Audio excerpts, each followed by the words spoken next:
üsyan nikbinliyin partlayışı ilə başlayır. Müxtəlif təbəqədən minlərlə Misirli mərkəzi meydana toplaşaraq ordunun dəstəklədiyi Hüsnü Mübarəkin istefasını tələb edir. 18 gün davam edən etirazlardan sonra inanılmaz hadisə baş verir.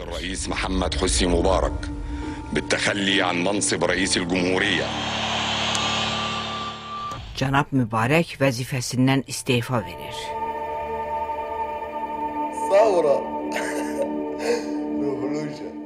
Bir neçə hadisəni özündə canlandıran The Square meydan filmində Təhrir meydanındakı hadisələri və Cənab Mübarək vəzifəsindən getdikdən sonra baş verənləri görürük.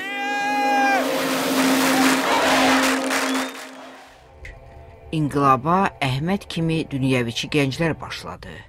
Lakin aktyor Xalid Abdullah'ın ifa etdiyi Müsəlman Qardaşları Təşkilatının üzvü Maqdi də intellektual yuxarı sinif təbəqəsindəndir.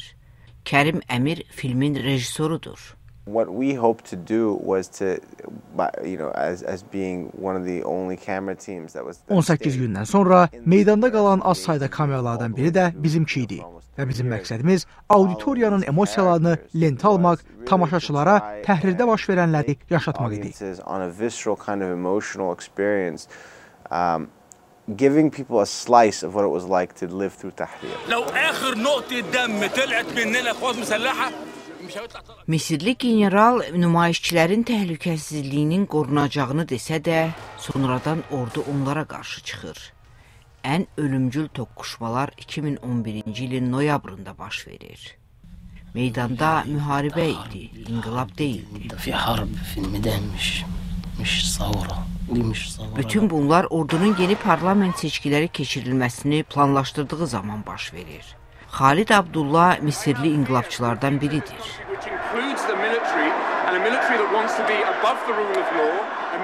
Ordunun bütün qanunların və konstitusiyanın başında olmağa çalışdığı üçün bu ölkənin gələcəyi məni narahat edir.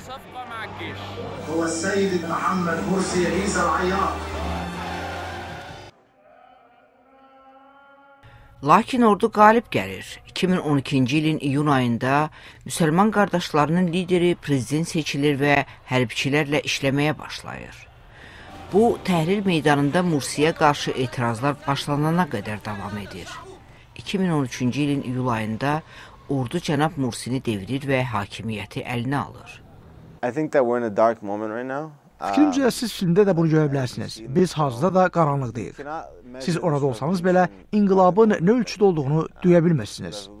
Bu artan üsyandır, inqilabdır və bunu sözlə ifadə etmək çətindir. Bu filmin Misirdə nümayişinə icazə verilməyib. Lakin Oscar müsabiqəsi onu beynəlxalq aləmin diqqət mərkəzinə çıxarıb.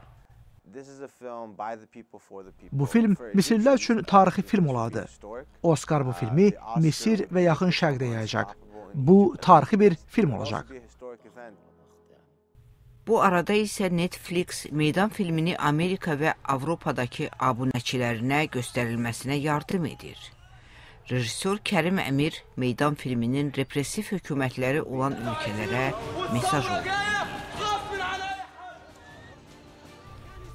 Vaşinqtondan Nərminə Cəlal qızı, Amerikanın səsi.